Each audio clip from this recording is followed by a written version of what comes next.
A ti, patrón San Lorenzo de Marca, de rodillas llorando te pido que ya no lloren como estoy llorando, que ya no sufran como yo sufro.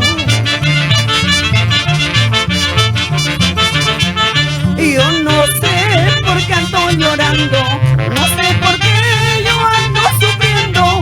¿Será porque no tengo quien me diga si, Marquinita, comprendo tus penas?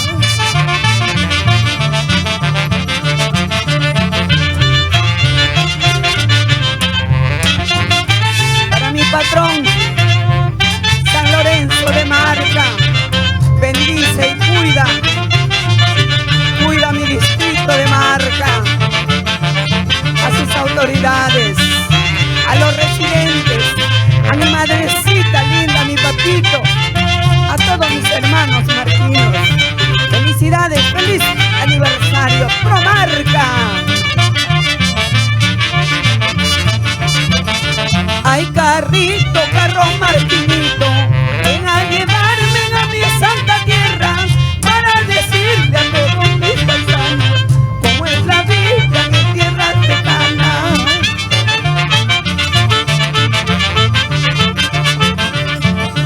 ¿Para qué quiero esta vida llena de tantos sufrimientos?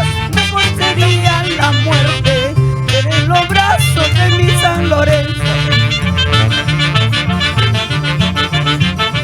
¿Para qué quiero esta vida llena de tantos sufrimientos?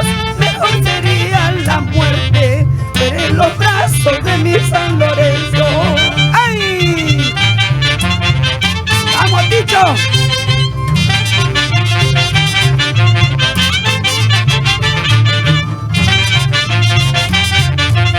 Ella es Aurelia Samaritano Barrera, nuestra querida Marquinita, y nos acompaña el día de hoy en este aniversario, primer aniversario de Pro Marca Radio y Televisión Educativa. ¡Vamos, Marquinita!